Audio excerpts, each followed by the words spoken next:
کیا آپ جانتے ہیں کہ ایک دن میں بھی غربت ختم ہو سکتی ہے؟ یہ کوئی ڈرامائی یا افسانوی بات نہیں ہے۔ کیا آپ جانتے ہیں کہ مولا علی علیہ السلام کے دور خلافت میں ایک شخص بھی بھوکا نہیں سویا؟ کیا آپ جانتے ہیں کہ مولا علی علیہ السلام کے 3 ایسے انقلابی اقدام جنہوں نے ایک ریاست کو غربت فری بنا دیا؟ تمام حقائق جانیے آج کی اس ویڈیو میں، جڑے رہیے آج کی اس ویڈیو کے ساتھ۔ اعوذ باللہ من الشیطان الرجیم، بسم اللہ الرحمن الرحیم۔ معزز سامعین ناظرین، السلام علیکم۔ میرے معزز سامعین ناظرین، جیسا کہ آپ جانتے ہیں کہ آج میرا دعویٰ ہے کہ غربت ایک دن میں ختم ہو سکتی ہے۔ یہ میں کوئی ڈرامائی بات یا افسانوی بات نہیں کر رہا، پوری ذمہ داری کے ساتھ یہ بات ادا کر رہا ہوں اور انشاءاللہ اس کا ثبوت بھی دوں گا۔ دیکھیے، غربت، یہ میں نے یہ جو لفظ ادا کیا نا کہ غربت ایک دن میں ختم ہو سکتی ہے، یہ میں نے زیادہ کہہ دیا ہے۔ 1 گھنٹے کے اندر ایک ریاست غربت فری ہو سکتی ہے۔ انشاءاللہ تمام حقائق آپ کے سامنے بیان کیے جائیں گے۔ معزز بہنوں اور بھائیوں سے گزارش کروں گا کہ ویڈیو کو آخر تک دیکھیے گا۔ میرے معزز سامعین، آخر وہ دن آ ہی گیا جب ملت اسلامیہ نے ابو طالب کے بیٹے کے ہاتھ پر بیعت کر لی۔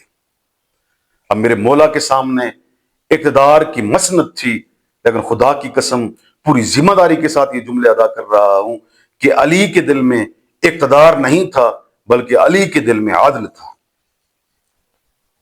علی کے دل میں عدل تھا۔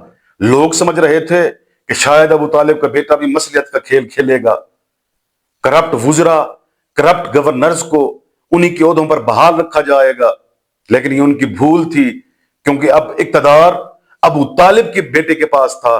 تو ابو طالب کے بیٹے نے اقتدار سنبھالتے ہی جو سب سے پہلا اعلان کیا وہ یہی کیا کہ آج سے کرپٹ وزراء اور گورنر میرے نظام کا حصہ نہیں ہوں گے۔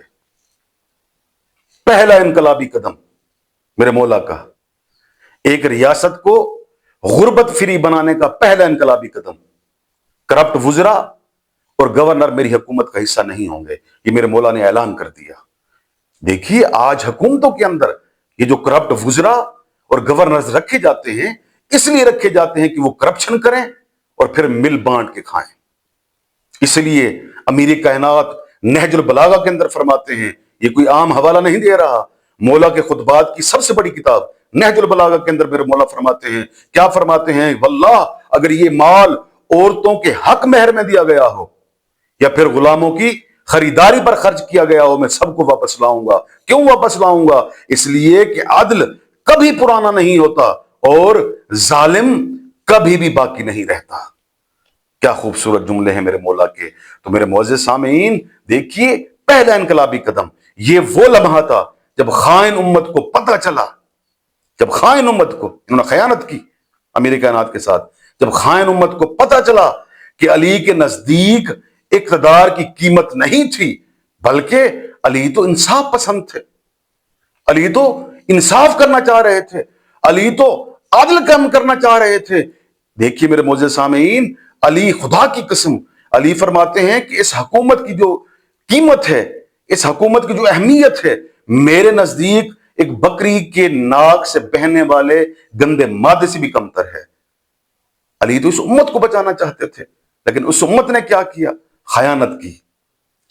جیسے ہی میرے مولا کو حکومت ملی تو آپ نے عدل قائم کیا۔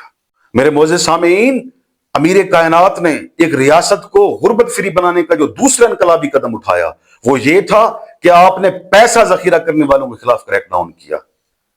خدا کی قسم، کیا اقتصادی پلاننگ ہے!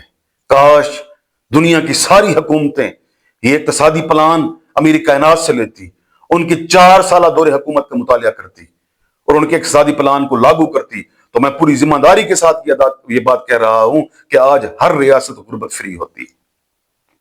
آپ نے یہ اعلان کر دیا کہ کوئی بھی شخص اپنے سالانہ خرچے کے لیے 4000 دینار سے زیادہ رقم اپنے پاس نہیں رکھ سکتا۔ جس کے پاس 4000 دینار سے زیادہ رقم ہوگی وہ باقی رقم بیت المال میں جمع کروائے گا۔ تو میرے معزز سامعین، اس طرح کیا ہوا کہ ذخیرہ اندوز اپنا سارا پیسہ مارکیٹ میں لے کے آ گئے۔ آخر ہماری حکومتیں کیا کر رہی ہیں؟ بھنگ پی کے سو رہی ہیں یا جان بوجھ کے یہ غربت نہیں مٹانا چاہتی؟